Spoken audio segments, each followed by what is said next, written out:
good, better, best. Never let it rest until your good is better and your better best.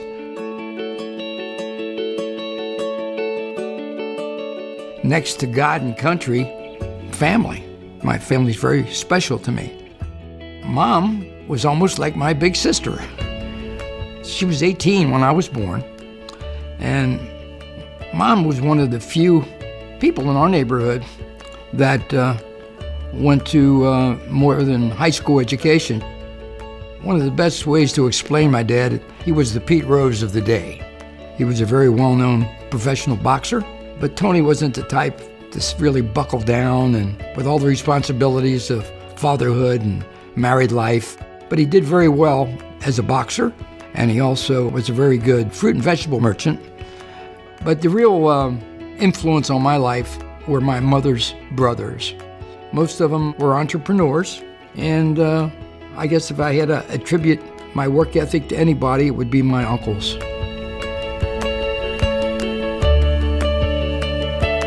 My wife lived 10 houses away from where I lived. So I'm working in the front yard, and I see JoJo get off the bus. And wow, she's starting to grow up now. She looked good. And then we started dating. That was the beginning. And we got married 7 years later. Best thing I ever did, married that girl. She was a great mother, great wife, stood beside me in everything I did. I wouldn't have made it if it wasn't for her.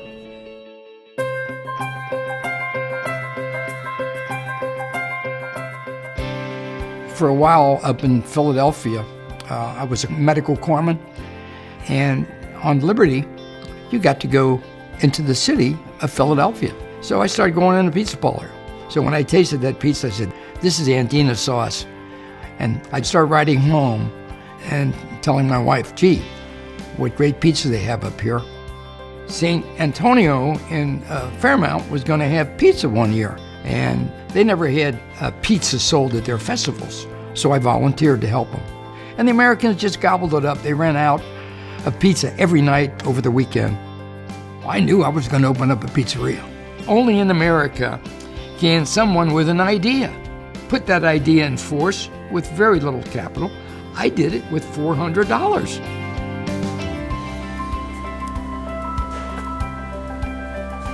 We had this fire, and it was bad enough to close the business and deal with insurance adjusters who calculated maybe we would be back in business in 6 to 9 months. I mean, this is unacceptable. The word got out to some of the community, and Ralph Greiser was the head coach over at Western Hills High School, football coach. When Ralph heard about our plight, he said, I think we could get you back in business in no time. All of these young football players and athletes, along with some of my full-time people, were removing the burnt debris, and we're back in business in 29 days. It was just a monumental thing. It was like a barn raising for a family in need. I just was so indebted to the schools. And then the next year, he had the first LaRosa High School Hall of Fame. No matter where they went to school, he'd find out about them, and then those would be all around the restaurant. That may be another reason why he's so highly thought of in a more general way in Cincinnati, because you know that just if you went in one of his restaurants, those pictures were just all over the place. I really never wanted them to work like I did. Their schooling to me was more important. So I really never took them over there. But then as they got older, I started giving them, little jobs to do. But I didn't want them in the business. My dad was smart. He always had us report to non-family members as our managers and as our bosses. And behind the scenes, he would tell them to be hard on us to make us earn our keep here. And that worked well for us. It's such a sense of quiet pride when you see your sons following your footsteps and adding a dimension of intelligence that is way beyond my comprehension. So to see them in the business, it makes me want to cry sometimes. They promote from within. They're involved in the community. And I still got all the credit, and they're doing the work now.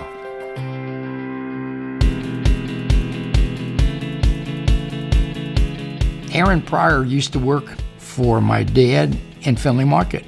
And he asked me if I would manage him. I said, sure. First thing you have to do is you need a gym. So I opened a gym across the street from City Hall, called it Queen City Gym. And then the next thing you know, little kids start coming in the gym from the neighborhood.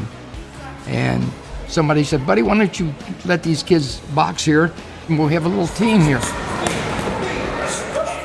If we don't catch these kids in time, they either be in jail, or they be dead, or they just be in the streets.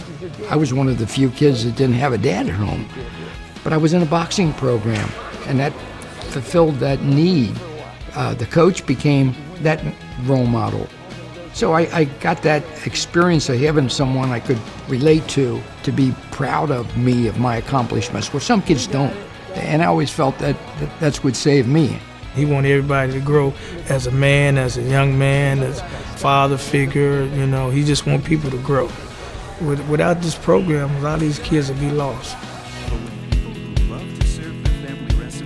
I think my dad is just a person that loves reaching out and helping people any way that he can.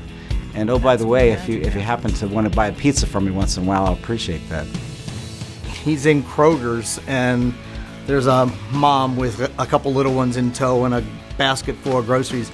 He'll buy her groceries just to make someone's day brighter. You serve others, you serve yourself. It's the same old adage.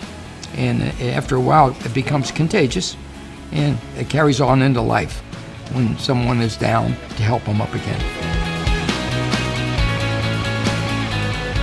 I think he has a gift in that he's able to influence us to be little mini buddies everywhere we go, and have his eyes and have his heart and soul and his passion. And that's a gift. And what I think about is what my dad's done and how he's contributed in the lives he's touched and the legacy he's going to leave. I'm really, really proud of that.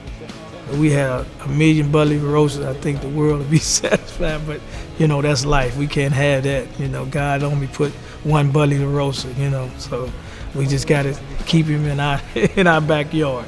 Excel. If you do your best in everything you do, you're always going to be up there near the finish line. That's what we want to do in life.